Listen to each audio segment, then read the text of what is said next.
ಇನ್ನೊಂದು ನನಗೊಂದು ಬಹಳ ದೊಡ್ಡ ಸಂತೋಷ, ಒಂದು ದೊಡ್ಡ ಸಮಾಧಾನ ನನ್ನ ಮನಸ್ಸಿಗೆ ತಂದಿದೆ ಅಂದ್ರೆ, ಈ ಸುಪ್ರೀಂ ಕೋರ್ಟ್ ಇಲ್ಲಿಂದಾನೇ ಒಂದು ನಿಮ್ಮ ಮುಖಾಂತರ ಒಂದು ಶರಣು ಆ ಕೋರ್ಟ್ಗೆ ಒಂದು ದೊಡ್ಡ ಡಿಸಿಷನ್, ಹಿಸ್ಟಾರಿಕ್ ಡಿಸಿಷನ್ ಕೊಟ್ಟು ಮೇಕೆದಾಟು ಬ್ಯಾಲೆನ್ಸಿಂಗ್ ರಿಸರ್ವ್ ಬಗ್ಗೆ ನಮ್ಮ ಇವರು ರೇ ಸ್ವಾಮಿ ಹೇಳ್ರಿ ಸ್ವಾಮಿ, ನೀವೇ ಲಾ ಮಿನಿಸ್ಟರ್ ಇದ್ರೆ ಒಂದು ದೊಡ್ಡ ತೀರ್ಮಾನ ಸುಪ್ರೀಂ ಕೋರ್ಟ್ ಅಲ್ಲಿ ಏನಪ್ಪಾ ಅಂತಂದ್ರೆ, ಇನ್ನ Tamil Nadu application has been rejected.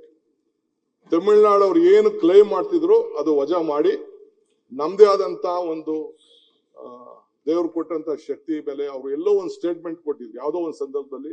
ಆ ಜಡ್ಜ್ ಅವ್ರ ಜಾಗದಲ್ಲಿ ಅವ್ರು ಮಾಡ್ಕೊಳಕ್ಕೆ ನಿಮ್ಗೇನ್ರಿ ಕಷ್ಟ, ನೀವು 177 TMC ಕೇಳ್ರಿ, ಆ 177 TMC ಬಿಟ್ಬಿಟ್ಟು ನಿಮ್ಗೆ ಇನ್ನೇನ್ರಿ ಹಕ್ಕಿದೆ ಅಂತ ಅವ್ರು ಹೇಳಿದ್ರು. ಅದನ್ನ ನೋಡಿ ನಾವು ತಿರ್ಗಾ ಮೂವ್ ಮಾಡಿದ್ವು. ಚೀಫ್ ಜಸ್ಟಿಸ್ ಅವ್ರು ಮೂವ್ ಮಾಡಿದ್ರು, ಅಡ್ವೊಕೇಟ್ ಜನರಲ್ ಅವ್ರು ಮೂವ್ ಮಾಡಿದ್ರು ಚೀಫ್ ಜಸ್ಟಿಸ್ ಮುಂದೆ. ಅವರು ಅವ್ರು ಹೇಳೋದ್ರ ಅರ್ಥ ಇದೆ ಅಂತೇಳಿ ತಮಿಳ್ನಾಡು ಅಪ್ಲಿಕೇಶನ್ ರಿಜೆಕ್ಟ್ ಮಾಡಿದೆ. ಈಗ ಏನಿದ್ರು ನಾವು ಉಂಟು, ಸೆಂಟ್ರಲ್ ವಾಟರ್ ಕಮಿಷನ್ ಉಂಟು. ಈ ಹೊಸದಾಗೆ ನಾನು ಅದನ್ನೆಲ್ಲ ರೆಡಿ ಮಾಡ್ತಾ ಇದ್ದೀನಿ. ಅಲ್ಲಿ TMC ನೀರು ಕೂಡ ಬ್ಯಾಲೆನ್ಸಿಂಗ್ ರಿಸರ್ವ್ ಆದ ತಕ್ಷಣ ಕಂಪ್ಲೀಟ್ ಇನ್ ಬೆಂಗಳೂರಿಗೆ ನೆಕ್ಸ್ಟ್ 25-30 years ಯಾವ ತರದ ನೀರು ಸಮಸ್ಯೆನೂ ಆಗುದಿಲ್ಲ. ಸೊ ಅದಕ್ಕೇನು ಬೇಕೋ ನಾವು ಸಿದ್ಧತೆ ಮಾಡಿ ಪ್ಲಾನ್ ಅಂತೂ ಮಾಡ್ಕೊಂಡಿದ್ದೇವೆ ಅಧ್ಯಕ್ಷ.